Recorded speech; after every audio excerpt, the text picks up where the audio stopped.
We talked about the mismatch between a startup and a 5-year plan in our earlier examples. Our founders in the second example were focused on laying out their assumptions, proving or disproving them, and then arriving at this pivot or persevere moment where they either scale up the business or revise their concept.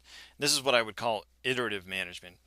The general idea of applying more empiricism to the startup and this idea of iterative management was popularized by Eric Ries in his book, The Lean Startup. He also coined that term, pivot or persevere. This is done quite a lot for the more effective management of startups. The problem before was that we either had this notion of the 5-year plan or an equally unmanageable lack of any plan at all. I think both of them are just in human nature to a degree. There's something in all of us that just wants to know a long range plan and have a big goal and run our butts off against it. We've talked about why that's a bad idea for startups. Another Eric Ries phrase about all this is achieving failure against one of these plans. There's also something in human nature where you put on the blinders, put the plan in a drawer, and just respond to whatever urgencies or opportunities present themselves.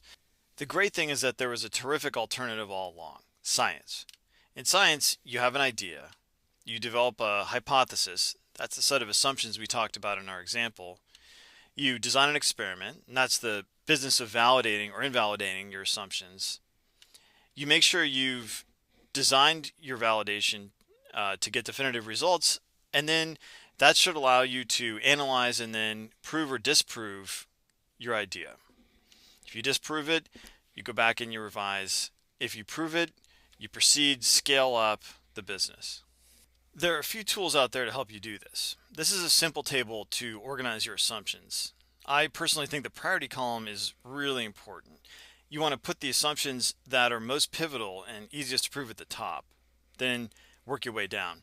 Not every assumption needs proving, and just because it's important, it doesn't mean that it needs proving. For example, the assumption that moms 25 to 45 use Facebook, that doesn't need to be proven. Then you've got the experiment. This is exactly what you're going to do to prove or disprove the assumption. And that probably won't fit in this little cell. That's just there for a basic description. I actually think this is the most important planning tool if you're going to use these iterative management techniques, and this is the one that I would start with. With all these questions and objections to the traditional business plan for startups, you wonder, what's the alternative? You need some place to describe the business and think about its key drivers. Alex Osterwalder and a few other folks came up with this idea of a business model canvas, and they described it in a book called Business Model Generation. They pose a few questions about each one of the 9 elements you see on the canvas, and the idea is you fill those in as a way of thinking about your business, sharing ideas about the business. They have an app and examples online at businessmodelgeneration.com. This is especially useful as a starting point, even if you're going to write up a more formal plan. We'll go through an example canvas in the next module in our second 20 minutes.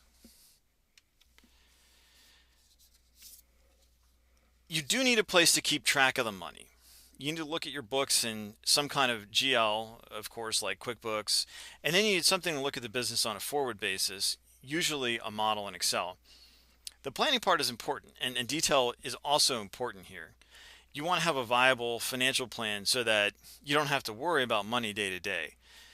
You might ask, how is all that compatible with iterative management? This sounds like I'm trying to cross every T and dot every I. In the short term, on your current pivot, let's say, you do need a budget so that you, A, don't run out of money, and B, you leave yourself, if you possibly can, enough headroom for another pivot if you find that you do in fact need a pivot.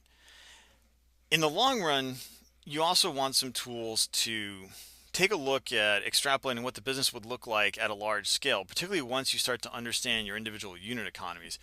How much it costs you to acquire a customer, how much it costs you to produce your product, things like that.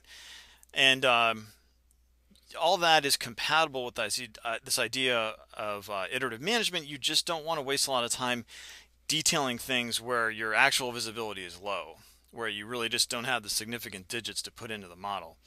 And we're going to review an example of a model that I think is pretty compatible with all this in the next module in our second 20 minutes. So You want a place to list out your assumptions. It doesn't matter much really what it looks like, but you want to make sure you cover whether the assumption needs proving, its priority, and your experimental design for validation. The business model canvas is a good place to organize your key ideas about the business's structure. And you do want to have a detailed plan about your short-term finances so you don't have to worry about money all day. Just don't try and estimate how much money you'll spend on stationery over the next 5 years. That's, of course, a waste of time.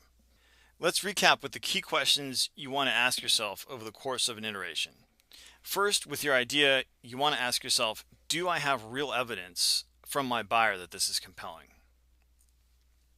Then, when you formulate your hypothesis, you want to ask yourself, what are the key assumptions required to make this business work? Which ones are the most important?